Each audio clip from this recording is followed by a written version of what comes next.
السلام علیکم ورحمۃ اللہ وبرکاتہ نحمده ونصلی علی رسولہ الکریم اما بعد۔ آج کا سبق سن لیجئے۔ آج کے سبق کی سرخی ہے پڑوسیوں کے ساتھ اچھا سلوک کیجئے، پارٹ نمبر 25۔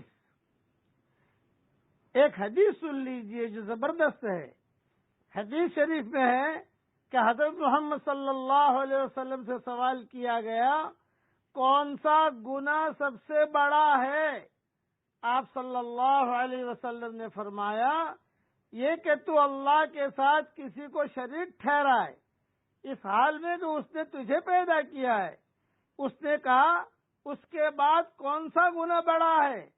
آپ نے فرمایا کہ اپنی اولاد کو اس خوف سے قتل کرنا کہ وہ تیرے ساتھ کھائے گی۔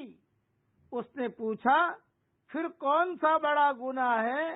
تو آپ صلی اللہ علیہ وسلم نے فرمایا کہ تو اپنے پڑوسی کے بیوی سے زنا کرے۔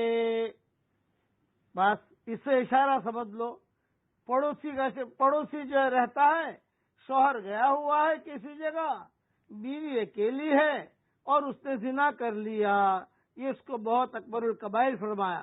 اور حضور صلی اللہ علیہ وسلم نے یہ آیت تلاوت کی، والذین لا يدعون مع اللہ الہا آخر ولا يقتلون النفس التي حرم اللہ الا بالحق ولا يزنون ومن يفعل ذلك يلقى اثاما۔ اور اللہ کے ساتھ کسی دوسرے کا معبود نہیں پکارتے۔ کسی ایسے شخص کو جسے قتل کرنا اللہ تعالیٰ نے منع کر دیا ہو، وہ بجز حق کے قتل نہیں کرتے، نہ وہ زنا کے مرتکب ہوتے ہیں، اور جو کوئی یہ کام کرے وہ اپنے اوپر سخت وبال لائے گا۔ یضاعف له العذاب یوم القیامہ وَيَخْلُدْ فِيهِ مُهَانًا۔ اسے قیامت کے دن دوہرا عذاب کیا جائے گا اور وہ ذلت و خواری کے ساتھ ہمیشہ اسی میں رہے گا۔ اس لیے پڑوسیوں کے ساتھ اچھا سلوک کیجیے، غلط حرکت مت کیجیے۔ حضور صلی اللہ علیہ وسلم نے خاص طور سے اس کی طرف اشارہ کیا کہ تو اپنے پڑوسی کی بیوی سے زنا کرے۔ یہ حدیث صحیح بخاری شریف میں ہے اور صحیح مسلم شریف میں ہے۔ اس لیے اپنے پڑوسیوں کے ساتھ اچھا سلوک کیجیے۔ اب پڑھ لیجیے میرے ساتھ، ربنا ہب لنا من ازواجنا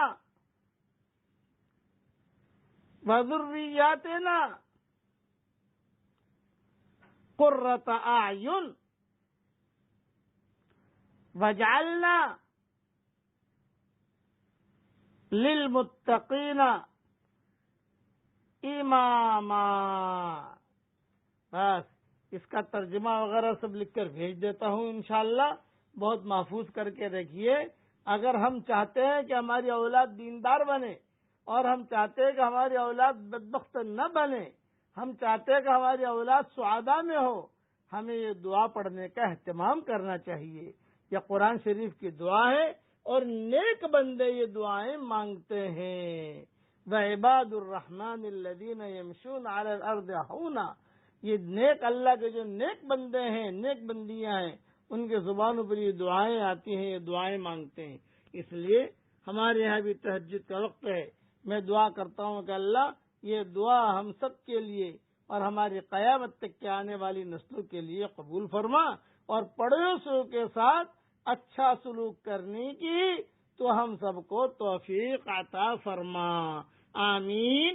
وآخر دعوانا ان الحمد للہ رب العالمین۔